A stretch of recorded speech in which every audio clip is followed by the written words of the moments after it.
आज हम इस बात पर चर्चा करेंगे कि क्या मानव का कर्म उसके जन्म से के पूर्व से ही निर्धारित होता है। उत्तर है नहीं।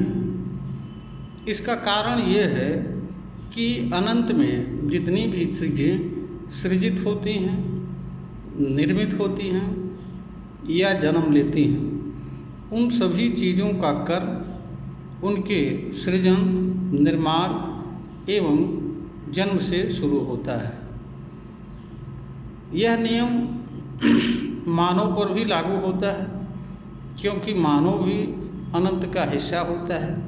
अनंत से बड़े उसका कोई अस्तित्व नहीं होता है। मानव का कर्म मानव के अस्तित्व से शुरू होता है और उसके अस्तित्व के समापन अर्थात उसकी मृत्यु के साथ खत्म हो जाता है। मनुष्य जन्म से पूर्व और मृत्यु के बाद किसी भी कर्म को करने की क्षमता नहीं रखता है और न उसका कोई कर्म रहता है या हो सकता है। इसलिए मनुष्य की कर्म का निर्धारण उसके जन्म से पूर्व नहीं होता है। दूसरी चीज़ यह है कि मनुष्य का कर्म अगर उसके जन्म से पूर्व ही निर्धारित रहता तो मनुष्य के पास कर्म को जानने, उसे समझने तथा कर्म के चुनाव करने एवं चुने हुए कर्म को करने की क्षमता नहीं रहती।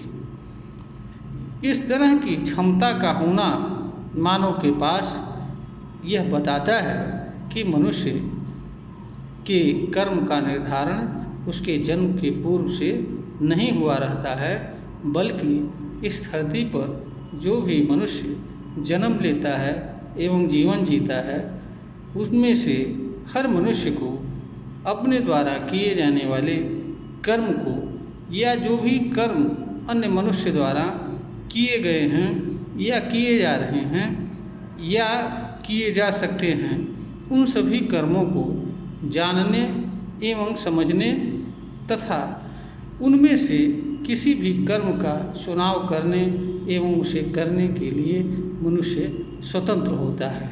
मनुष्य की इस प्रकार की शक्ति पर किसी भी तरह का कोई रोक नहीं होता है। हाँ, यह अलग बात है कि मनुष्य के भीतर उसके जन्म से कुछ विशिष्ट प्रतिभा, गुण एवं कलाएं जुड़ी होती हैं। उन्हें करने के लिए मनुष्य बार बार प्रेरित होता है। उन्हें करने में मनुष्य की रुचि लगती है और मनुष्य उन्हें करने में अपना कल्याण व भलाई समझता है और जो मनुष्य उन्हें नहीं कर पाता है उसे इसका पश्चाताप भी होता है। किंतु मात्र यही कर्म ही मनुष्य के कर्म नहीं होते हैं। मनुष्य के वो भी कर्म होते हैं कि जो देश, काल, समय एवं परिस्थिति तथा आवश्यकतावश किए जाने आवश्यक होते हैं और मनुष्य ऐसे कर्म को भी अपने लिए चुनाव कर सकता है और उन्हें कर सकता है। मनुष्य के पास किसी भी कर्म को चुनने एवं उसे करने की शक्ति होती है। आज मनुष्य जहाँ पर खड़ा हुआ है वह इसी का परिणाम है। अगर मनुष्य के पास का कर्म उसके जन्म के पूर्व निर्धारित होता तो आज जहाँ मनुष्य खड़ा हुआ है वहाँ नहीं खड़ा रहता, बल्कि आज भी मनुष्य वहीं रहता जहाँ वो 10,000 साल पहले था। आज मानव आधुनिक मानव नहीं बल्कि आज भी मानव आदि मानव ही रहता और उसी तरह के उसके व्यवहार, क्रिया, कलाप एवं कर्म होते। अनेक तरह के जो आविष्कार हुए हैं, आविष्कारजन्य चीज़ों से जो चीज़ें बनी हुई हैं वे नहीं बनती। तो यह कहना कि मनुष्य का कर्म पहले से निर्धारित होता है, यह पूर्णतया गलत है। इस तरह की विचारधारा एवं मान्यता सत्य से दूर हैं, सत्य से इनका कुछ लेना देना नहीं है।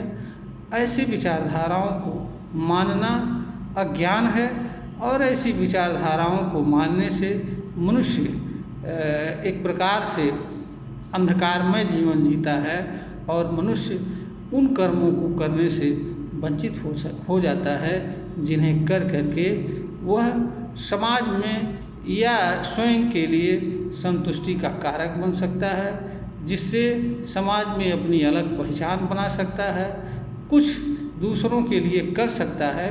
ऐसे कर्मों को मनुष्य करने से वंचित हो जाता है और मनुष्य घिसा पिटा वही पुरानी परंपरा और वही चीज़ों को करने के लिए विवश होता है जो की गई होती हैं या जो की जा रही होती हैं। इसलिए हर मनुष्य को यह जानना व समझना चाहिए कि उसके पास हर तरह के कर्म को जानने एवं समझने तथा उनमें से जो भी कर्म उसके लिए उचित है उसे करने की क्षमता प्राप्त है और वह उसे कर सकता है। उसका कोई कर्म पहले से निर्धारित नहीं है। इस तरह के विचारधाराएं, इसके खिलाफ जो भी विचारधाराएं व मान्यताएं हैं वो भ्रामक हैं और असत्य हैं। उन्हें मानना एक प्रकार का अज्ञान है और स्वयं को अंधकार में ढकेलना है। इसलिए मानव का यह कर्तव्य होता है कि वह इस तरह के विचारधारा से स्वयं को मुक्त रखे कि उसका कर्म पहले से निर्धारित है, बल्कि उसे इस विचार के साथ करना चाहिए कि वह हर उस कर्म को करने की क्षमता रखता है जो उसके लिए आवश्यक होता है, देश के लिए आवश्यक होता है, समाज के लिए आवश्यक होता है और जिसे वह कर सकता है और हर उस कर्म को वह चुनाव कर सकता है और चुन करके कर सकता है। बेटर से बेटर जीवन जीने के लिए जो भी कर्म उसके लिए आवश्यक होते हैं उन सभी कर्मों को वह करने की क्षमता रखता है और करना चाहिए। इसी विचार और भावना से मनुष्य को कर्मों का निर्धारण करना चाहिए, कर्म का चुनाव करना चाहिए और कर्म को निष्काम भाव से करना चाहिए।